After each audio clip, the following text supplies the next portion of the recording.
Hello বন্ধুরা, কেমন আছো? আশা করি ভালো আছো। আমিও ভালো আছি। এই দেখো বন্ধুরা, তোমাদের সঙ্গে আজকে আমি সজনে ডাঁটার রেসিপি শেয়ার করব।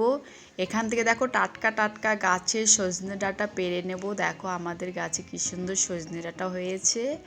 আর দেখো কত বড় হয়ে গেছে দেখতে দেখতে। সেই দিন দেখলাম ফুল, আর দেখো কী সুন্দর কত বড় হয়ে গেছে। তারপর দেখো বন্ধুরা, টাটকা টাটকা সজনে ডাঁটা নিয়ে আসলাম।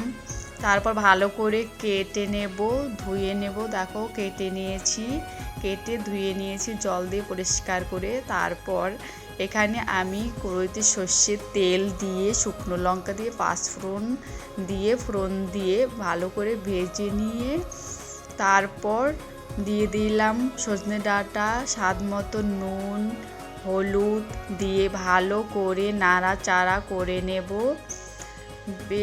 খুব বেশি ভাজা দরকার নেই, একটু নাড়াচাড়া করে দিয়ে সামান্য পরিমাণে জল দেবো, যাতে সজনেটা সেদ্ধ হয়, সেই পরিমাণ জল দেব।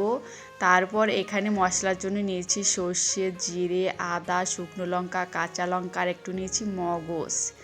এই দেখো বন্ধুরা, এগুলোকে আমি বেটে নিয়ে আসি ততক্ষণ। আর এখানে দেখো কিছুক্ষণ বাদে ফিরে আসলাম, আর অনেকটাই জল শুকিয়ে গেছে, আর সজনে ডাঁটাগুলো সেদ্ধ হয়ে গেছে। আর এইভাবে খেলে খুবই ভালো লাগে। দেখো মশলাটাও করে নিয়ে আসলাম।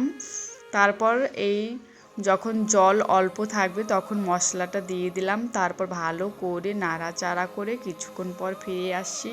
দেখো কিছুক্ষণ পর ফিরে আসে, জলটা অনেকটাই শুকিয়ে গেছে। তারপর যেটা হচ্ছে সবথেকে একটা ফেভারিট, এই সজনে ডাঁটা সর্ষে দিয়ে রান্না করলে একটু চিনি অবশ্যই দিতে হবে, তাহলে খুবই টেস্ট হবে এই সজনে ডাঁটা, আর খেতে খুবই ভালো লাগে। এই এক পদ দিয়ে এক থালা ভাত খেয়ে নিতে পারবে তোমরা। আর দেখো কি সুন্দর হয়েছে, দেখেই জিভে জল চলে আসছে। ভিডিওটা কেমন লাগলো বলবে প্লিজ, কমেন্ট করে, প্লিজ সাবস্ক্রাইব করে আমার পাশে থাকবে।